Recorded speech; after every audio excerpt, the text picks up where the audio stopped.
Bonjour chers esprits éclairés et bienvenue dans cette nouvelle vidéo. Ces hommes et femmes ont façonné ce plan culturel de l'Afrique et propagé ses sonorités partout dans le monde. Véritables icônes, ils ont marqué l'histoire de l'art en général et de la musique en particulier. Le Mali est l'un des pays d'Afrique qui est le plus doté en matière d'artistes talentueux qui sont connus partout à travers le monde. Ceux-ci, qui explorent différents styles musicaux, ont acquis de grosses fortunes tout le long de leur carrière. Voici pour vous 100 musiciens maliens les plus riches de cette année. Mais avant de continuer cette vidéo, si vous êtes nouveau à la chaîne, abonnez-vous, activez la cloche de notification, cliquez sur l'option toute pour ne pas manquer nos prochaines vidéos. On commence. Toumani Diabaté. Toumani Diabaté est un musicien malien, né le 10 août 1965 à Bamako, au Mali. Il est considéré comme l'un des plus grands joueurs de kora. Il est le père de Sidiki Diabaté Jr., né en 1965. Il appartient à une famille où l'on est griot de père en fils, dans laquelle il représente la 71e génération. Son ancêtre Gelamakan Diabaté, qui a reçu la kora originelle de façon magique, était le Djeli, le griot du Mali, d'un général de l'illustre Soundiata Keïta, fondateur de la dynastie qui accompagnait son maître partout pour colporter ensuite ses espoirs.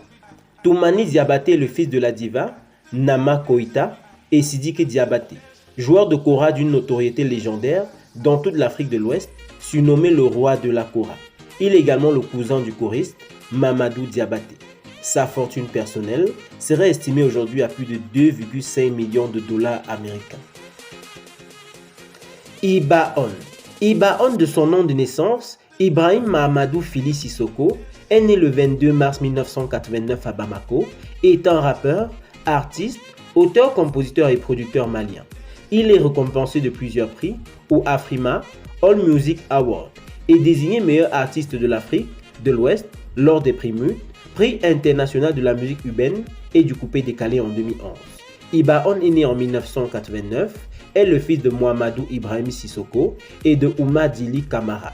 Il a grandi à Kayes, à l'ouest de Bamako. Il entreprend ses études de gestion.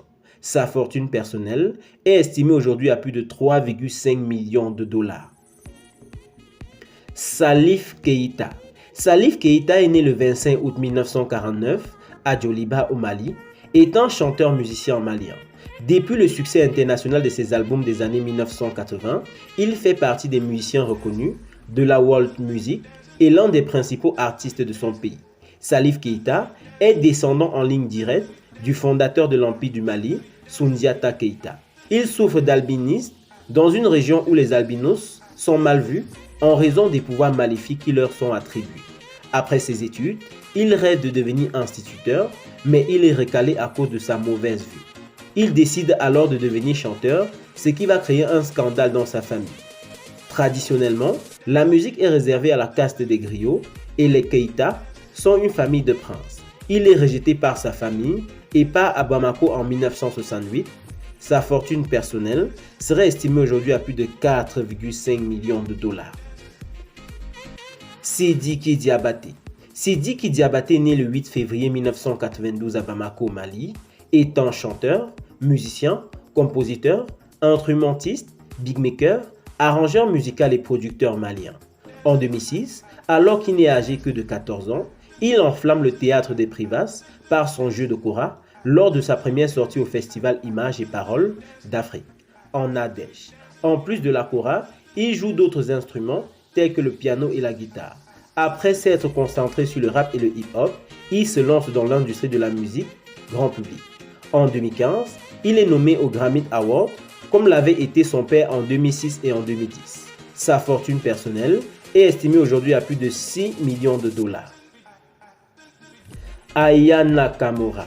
Aya Dianoko, plus connue sous le nom de Aya Nakamura, est une auteure, compositrice, interprète franco-malienne, née le 10 mai 1995 à Bamako, au Mali. Après des débuts remarqués sur les réseaux sociaux et de nombreuses collaborations, elle fait une percée dès la sortie de son premier album intitulé Journal Intime en 2017, qui est certifié disque de platine après un peu plus de 2 ans. En 2018, elle publie son deuxième album Nakamura, où elle se fait connaître du grand public, propulsé par le single Dja Dja.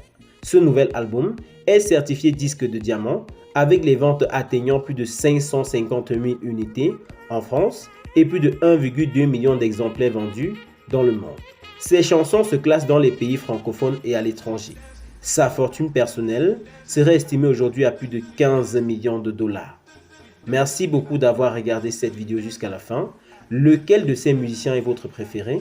Laissez-nous vos avis en commentaire et surtout abonnez-vous à la chaîne, activez la cloche de notification pour une communauté magique et encore plus grande.